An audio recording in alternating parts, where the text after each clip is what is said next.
वक्रतुण्ड महाकाय सूर्यकोटि समप्रभा निर्विघ्नं कुरु मे देव सर्वकार्येषु सर्वदा। गुरुर्ब्रह्मा गुरुर्विष्णुः गुरुर्देवो महेश्वरः गुरु साक्षात् परब्रह्मा तस्मै श्री गुरवे नमः। तस्मै श्री गुरवे नमः। हरि ओम श्री गुरुभ्यो नमः। Namaste friends. A hearty welcome one and all for the session 49 of Gift, Gita for Inner Freedom and Transformation. Last class, we have studied the verses from 9.23 to 9.27. In today's session, we will be studying the verses from 9.28 to 9.32. To explain these verses, we have with us Dr. Vikram, Dr. Anupama, Srimati Vidya Prabhu, Srimati Triveni, and Mr. B.S. Kulkarni. Today's moderation, presentation, and deeper inputs will be given by Dr. Anupama. Over to you, ma'am. Thank you, Radha. Om Sadashiva Samarambham Shankaracharya Madhyamam Asmadacharya Paryantam Vande Guru Paramparam.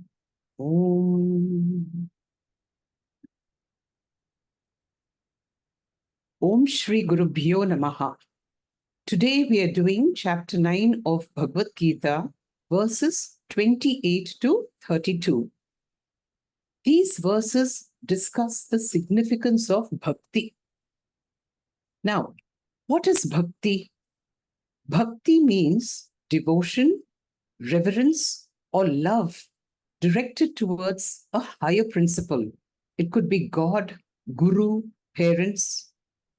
Also, it could refer to a course of discipline to achieve a spiritual goal when we call it Bhakti Yoga. Based on one's motive, a bhakta is called an Artha Bhakta. Now, this person is a Sakama, a Jnani Bhakta who remembers God only in moments of distress. Second is the Artharthi Bhakta, who's also a Sakama, a Jnani Bhakta, and he needs God as a means for materialistic ends. The third is a Jignasu Bhakta, who is also an Ajnani Bhakta, but he is a Nishkama, not Sakama Bhakta, meaning he's free from materialistic desires, but has an intense desire for moksha. And finally, we have the Jignasu Bhakta, the Jnani Bhakta, who is absolutely motiveless Bhakta, and he has nothing to accomplish. In the words of Krishna, Naiva tasya kritena artaha, na akritena iha kaschana, nacha asya sarva bhuteshu kaschid artavyapashrayaha. A Jnani has nothing to gain through action, nothing to lose due to inaction, and he depends on nobody for anything. The topic for today is transforming from Sakama to Nishkama Bhakti. As we already know, Sakama Bhakti is a kind of Rajasa Bhakti where there is spiritual stagnation, although there may be material gains. Whereas Nishkama Bhakti is Sattvika Bhakti associated with spiritual growth. Here, Nishkama means no materialistic desires. As Nishkama Bhaktis, we do have special prayers. We seek God's grace for Jnana Vairagya Siddhartham, for Chitta Shuddhyartham, for Jnana Nishta Siddhyartham. Krishna advises us to graduate from Sakama to Nishkama Bhakti, from Preya to Shreya. He says Nishkama Bhakti should become a lifestyle. How? Yat karoshi yadashnashi yajjuhoshi dadasi yat tapasyasi kaunteya tat kurushva madarpanam. This means dedicate every action to me. Whatever you do, whatever you eat, dedicate every ritual, charity, every austerity to me. Every action is offered at the feet of the Lord. And what do the feet of the Lord represent? The entire creation within the network of the laws of creation. If every action is Ishvara Arpana, consequently, every karma phalam is Ishvara Prasada. A Nishkama Bhakta, therefore, is a karma yogi, his actions being karma yoga and his attitude being Nishkama Bhakti.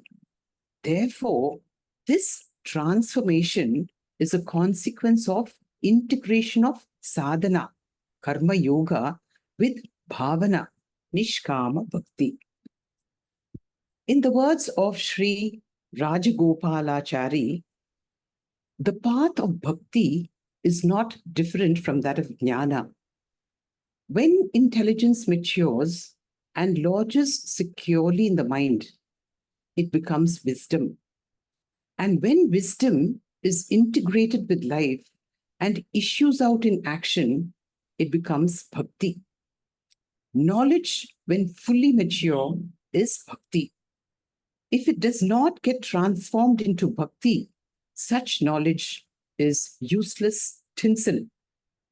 To believe that jnana and bhakti, that is, knowledge and devotion, are different from each other is ignorance. If Adi Shankaracharya himself, who drank the ocean of jnana as easily as one sips water from the palm of one's hand, sang in his later years hymns to develop devotion, it is enough to show that jnana and bhakti are one and the same. Let's now proceed to verse 28, which will be explained to us by Dr. Vikram. Over to you, Doctor. Thank you. Hari Om. Shri Gurubhyo Namaha. Shri Krishna is explaining the essence of bhakti. Sakama bhakti is considered as the first step. Here the goal is materialistic. Materialistic benefits can be bodily, that is health, beauty, long life, etc. Surrounding, people, comfort, house, etc. Or after that, like Swarga Prapti. Sakama bhakti is rajasic in nature and therefore there is a spiritual stagnation.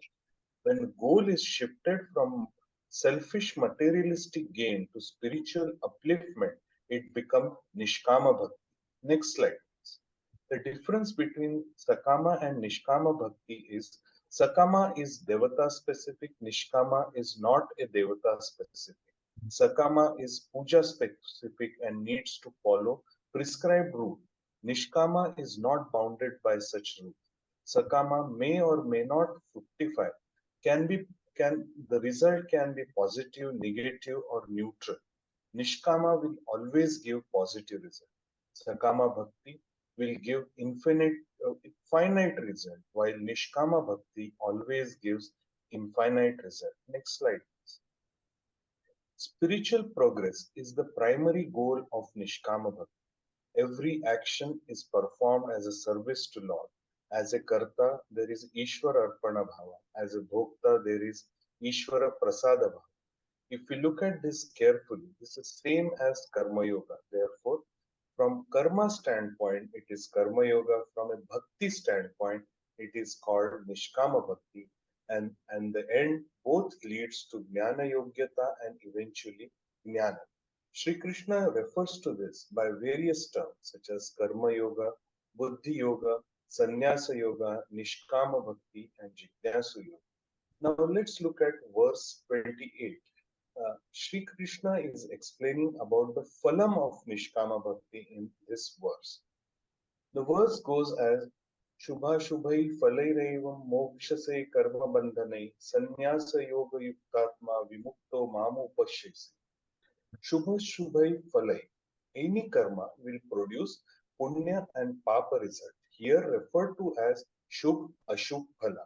In context of Sakama Bhakta, if prescribed procedures are followed, one gets punya, otherwise papa.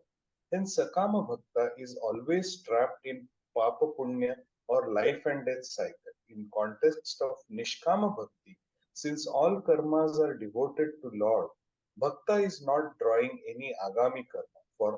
For him, Shubh Ashubh refers to Sanchita and Prarabdha karma. Next word is karma bandhana, shackles of karma, and mokshasi, to gain freedom. So Sri Krishna is saying, Nishkama Bhakta, not desirous of any selfish benefit, submits all his karma or bhakti as service to Lord. And so Nishkama Bhakta gets freed from the shackles of Punyam and Papam cycle. Next slide. The second line, first word is Sannyasa Yoga Yuktatma. In Bhashyam, Sri Krishna, Shankara explains there are two components of Nishkama Bhakti, Sannyasa and Yoga.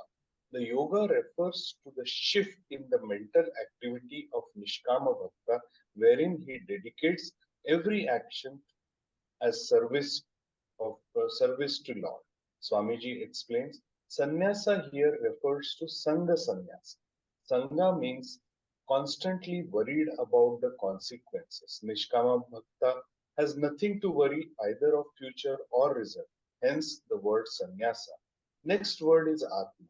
Atma here means mind or antakaranam, not the consciousness. Person whose mind is free from anxiety regarding future. Yukta means endowed. Hence, Nishkama Bhakta is one who is endowed with mind filled with dedication, submission to Lord, and free from fear or anxiety. Next slide. In Bhashyam, Shankaracharya says, Vimukta karma bandhanai jivana eva. Nishkama Bhakta is free from bondage of karma. There is no accrual of papam and punya. Such a bhakta is on path to become Jivan Mukta in this life. Not only that, Patite ka asmin sharire mam upashyasi. Once prarabdha is exhausted at death, bhakta becomes one with Lord. There is no life and death cycles and achieves Videha Mukti. Swamiji here adds a small note of caution. It should not be interpreted as Karma Yoga will give Mukti. Karma Yoga or Nishkama Bhakti will give Chitta Shuddhi and Jnana Yogyata. Such Bhakta will eventually find competent Guru who will guide him to Jnana Yoga path to Jivan and Videha Mukti. In summary, spiritual progress in Nishkama Bhakti or Karma Yoga. All action done as service to Lord. No Punya Papa accrual for a Nishkama Bhakta. Goal is Chitta Shuddhi or Jnana Yogyata. Ultimately, a path towards Jivan or Videha Mukti. Hari Om. Thank you, Dr. Vikram. A brief summary of this.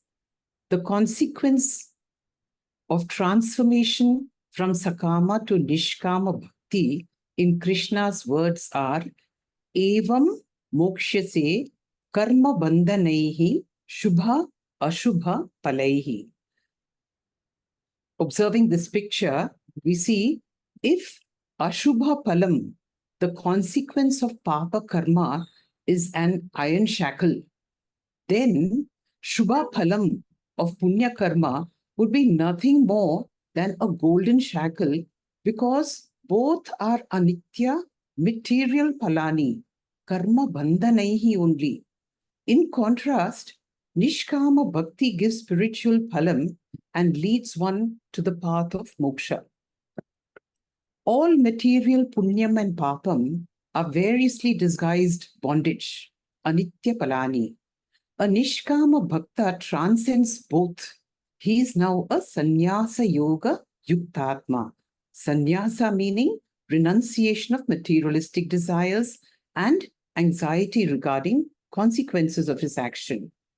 As this Nishkama Bhakta sheds his desires and anxiety, He gets Jnana Yogyata and Jnanam through Guru Shastra Upadesha. He will gain oneness with the Lord. Krishna says, Vimukta Mam Upaisyasi. So, Krishna had just said that this Nishkama Bhakta Mam Upaisyasi means he attains me. Is Krishna abandoning the Sakama Bhaktas and non Bhaktas? No. Krishna says, I am impartial. In verse 29, he says, Samoham sarva bhuteshu name dveshosti na priyaha ye bhajanti tu mam bhaktya mai te teshu chapyaham.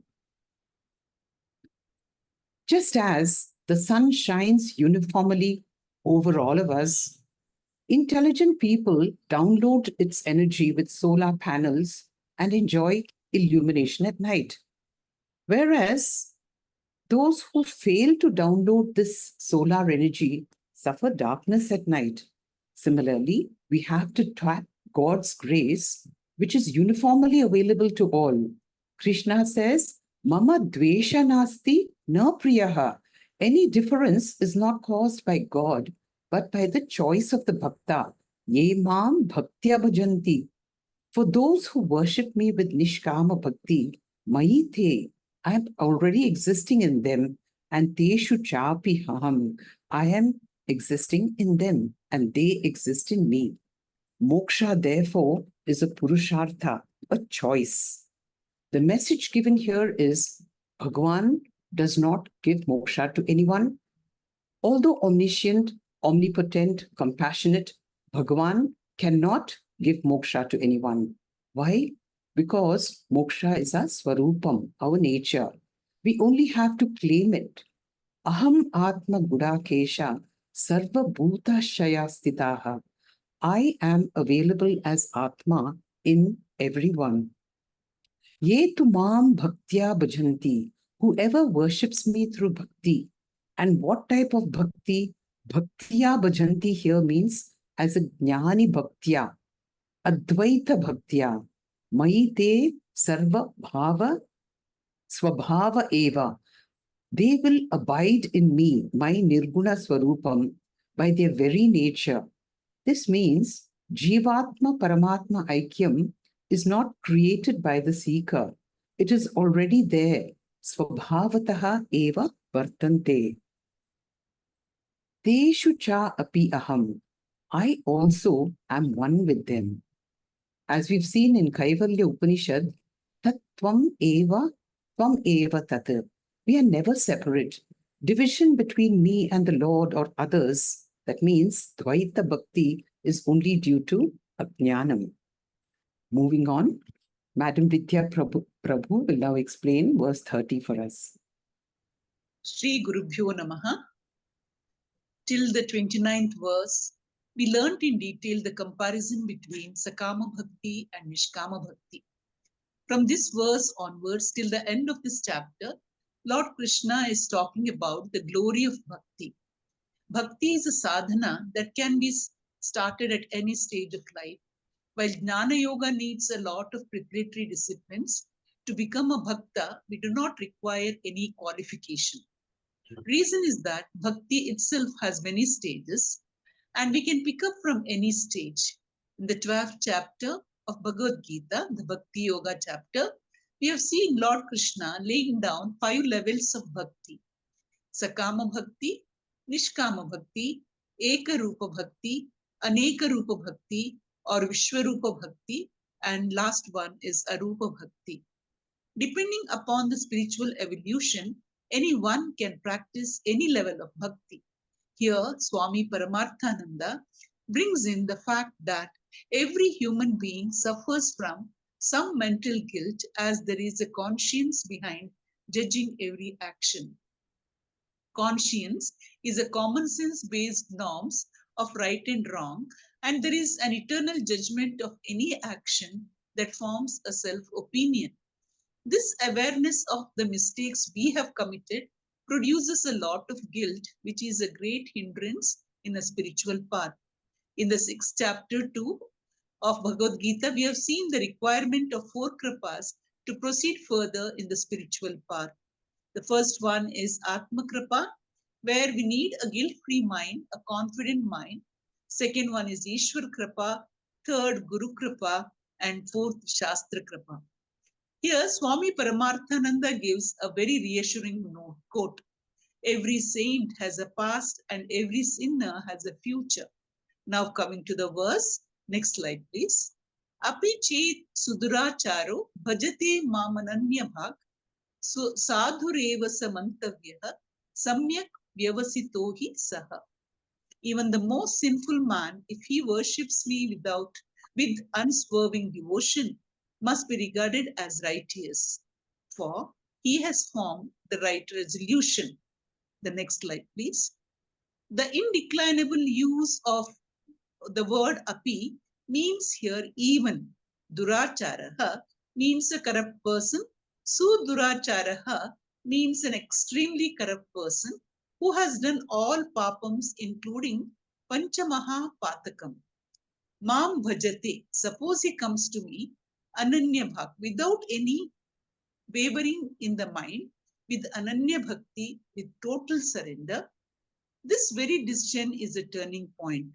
As it is rightly said, it is not where you stand that matters, it is in which direction you are standing that matters. It is in if you are closest to God and you are walking in the opposite direction, you are going away from the Lord. On the other hand, even if you are farthest but walking towards the Lord, you will reach the destination soon.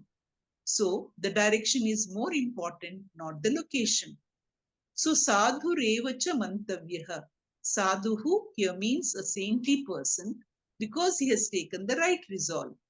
Samyak vyavasito saha. The one who has taken nishchayaha.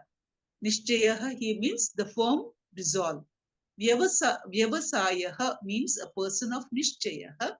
The nishchaya is that I will take the help of the Lord. The sinner spoken of in this verse is one who, though addicted to sin, is nonetheless anxious to avoid the perpetration of sins. It is therefore that he has been characterized as one who has rightly resolved and thus devoted to God. He has reoriented and reshuffled the priorities of life. Whenever there is a problem, one becomes mentally weak and he requires a support, and Lord is the ever available support. And one of the names of the Lord is Artha Trana Parayanaha, one who is committed to help people who are in crisis. Artha Bhakti to Artharthi Bhakti, and then to the Jijnasu Bhakti, and finally to Jnani Bhakti is the path laid down for the spiritual seekers by the scriptures. Lord Krishna says, the moment the person has decided to take the help of the Lord, he can be called a sadhu purushaha. To accept that our free will has a limitation, it requires humility, and here wisdom plays an important role in taking the help of an external factor. Dayanand Saraswati Swamiji beautifully says, wisdom is seeking help when it is required. This intelligent person has understood the limitation and has decided to take the help of the Lord, even if it is meant for material gains. Once a person surrenders to the Lord, he will find there is an extra strength in his mind. Swamiji reminds us here that it is statistically proved that religious people have more emotional strength and also immunity and resistance at the physical level too. Once one sees this transformation and inner strength, his devotion will increase, and when devotion increases, strength will increase. Thus, one will get into an auspicious cycle. More devotion, more strength, leading to a healthy addiction. We have umpteen examples in our scriptures that has a deep reference to this verse. The very story of Ratnakar, the fearful robber who became Valmiki the Mahakavi just by chanting Rama, chanting the name of the Lord Rama inversely, is a journey from being a bandit to becoming a Brahmarshi, which is a testament to the human capacity to redeem oneself. Hari Om. Thank you, Doctor. Thank you, madam. That was a very nice explanation. In this verse, we see the glory of Nishkama Bhakti as a sadhana that can be started at any age and at any stage of life. No pre-qualification or disciplines are required, and based on one's spiritual evolution, one could opt for an appropriate level of bhakti. Both saints and sinner, as Madam just said, are equally eligible for bhakti yoga. After embarking upon bhakti yoga, we should surrender totally. Bhajate mam ananya bhak. This decision marks the turning point of one's life. Why? Because it's only now that we are in the right direction. Samyag vyavasthito hisaha. And one spontaneously becomes a saintly person. Sadhu eva samantavyaha. So, what happens to a bhakta as he ascends? As depicted in this picture, initially as an artha or artharth bhakta, he performs sakama karmas. Soon he realizes the futility of this lifestyle of acquiring and struggling for more. Parikshalokan karmachitan brahmana nirvedam ayat. And he starts to understand the joy of being a karma yogi, a nishkama bhakta. This nishkama karma of his gives him jnana yogyata, and on becoming a sadhana chatushtaya sampanna, a guru enters his life. With Guru Shastra Upadesha, he becomes a jnani bhakta and a jivan mukta. Krishna says in verse 31, Kshipram bhavati dharmatma shashvat shantim nigacchati kaunteya pratijanihi name bhakta pranashyasi. Once oriented to bhakti yoga, samyak vyavasitaha, he spontaneously becomes dharma pradhana person. Kshipram bhavati dharmatma. Here atma means mind and dharmatma means one who values dharma more than arthakama. This means he is now a jignasu bhakta. And this jignasu bhakta soon becomes a jnani bhakta.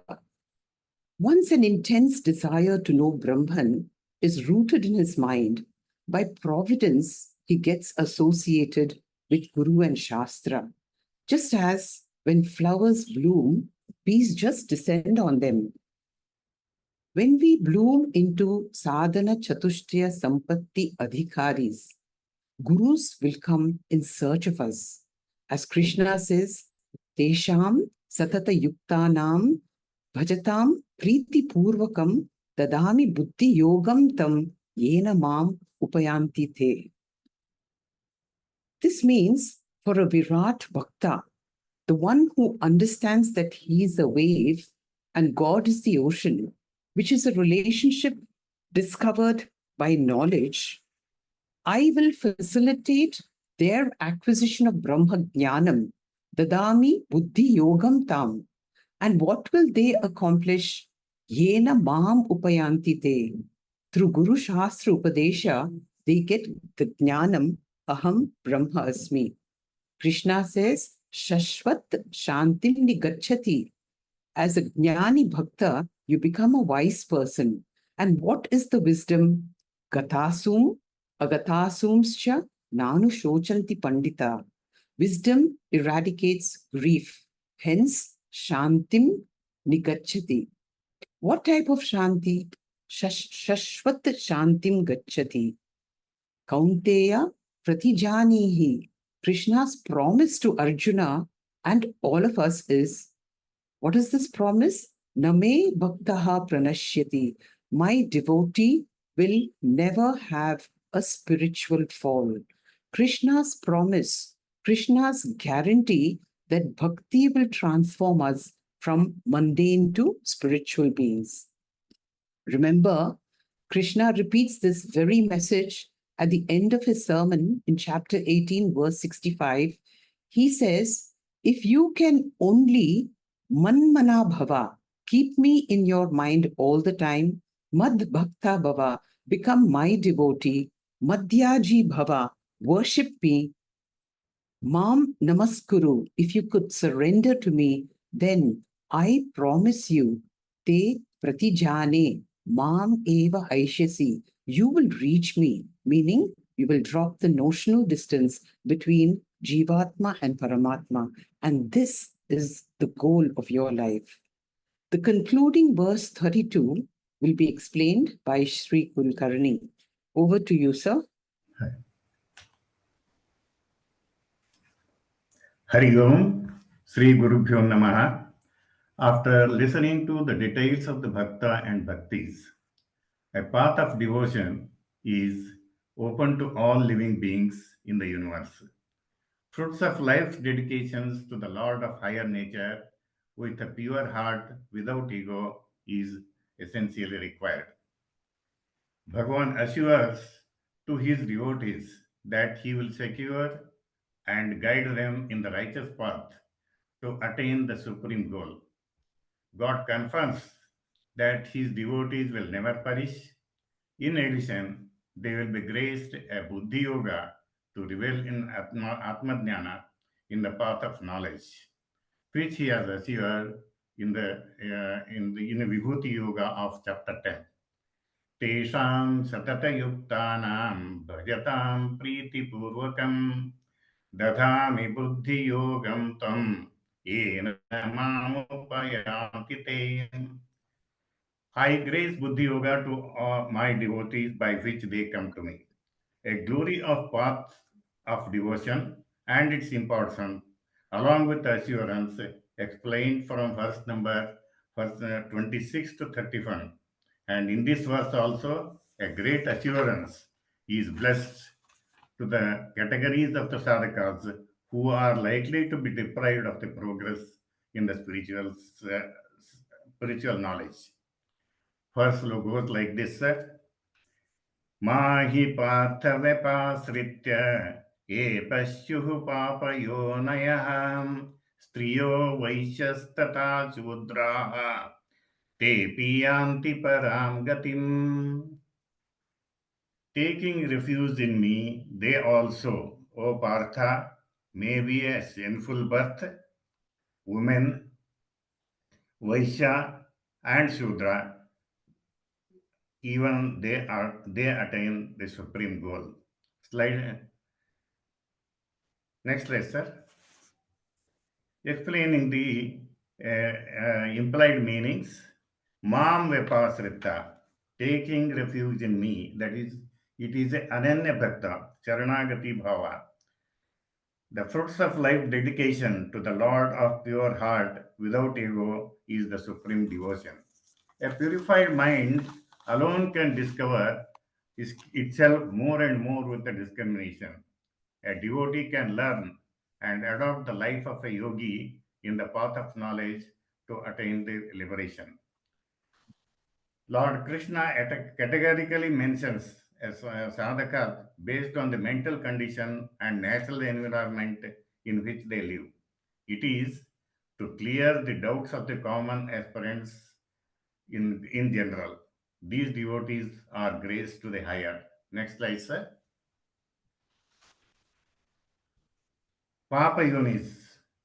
In this context, Papa is the obstruction in the path of spiritual sadhana. That is, those born in the non-spiritual atmosphere, non-conducive for the spiritual progress, these devotees suffer in the beginning.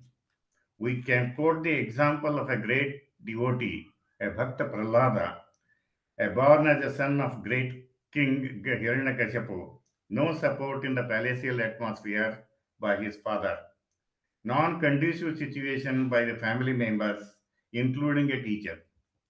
He was initiated to the path of devotion by Narada. A grace was assured to him to the higher goal. 3.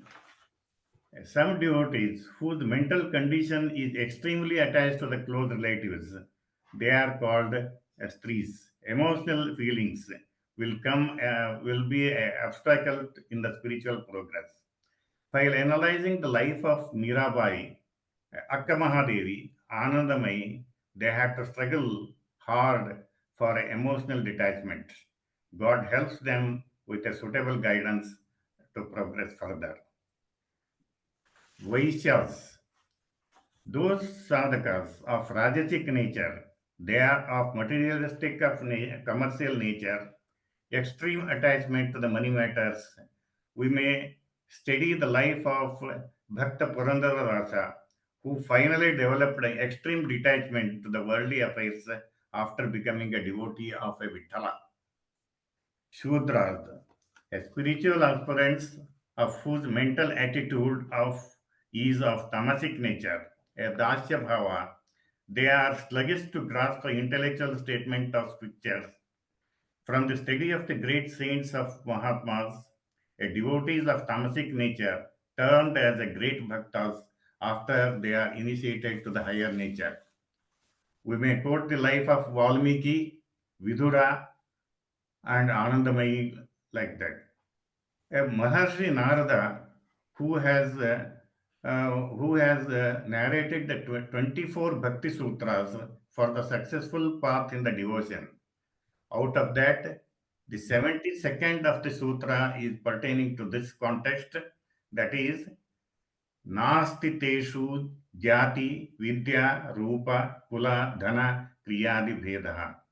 For a devotee, no differentiation of caste, creed, family, and the only dedicated and devotional love towards the love is Lord is essential. In all previous verses, Bhagavan clarified that the human life is sacred, rare, and it is anitya, an easy way to adopt the path of devotion by which Bhagavan assures his devotees to attain the supreme goal of reality. Glory and importance of devotion will be further explained. It further explains. Hari Om Sri Gurubhyo Namaha. Thank you, sir. As we have seen, this verse 32 explains that any form of disadvantage should not deter one's ability to take bhakti and attain moksha. Disadvantages, as we've just heard, could be physical, emotional, intellectual, environmental, parental, etc. Te apiyanti param gatim. Bhakti helps people of advantage and disadvantage. So, Krishna's message to us is develop devotion to me, make me your ultimate goal. Do not lose sight of me, the ultimate goal.